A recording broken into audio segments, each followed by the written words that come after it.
வேதங்கள் மொத்தம் ஓதி யாகங்கள் நித்தம் செய்து பூஜிக்கும் பக்தி அதிலும் உன்னை காணலாம்.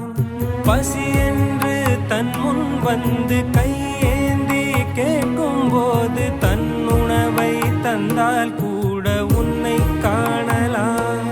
உன்னை காண பல கோடி இங்கு வாரி இறைக்கிறார்கள்.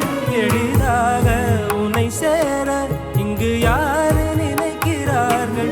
அலங்காரம் அதில் நீ இல்லை, அகங்கார மனதில் இல்லை. துளி கள்ளம் கபடம் கலந்திடாத அன்பில் இருக்கிறாய். உணர்ந்தேன் உனையே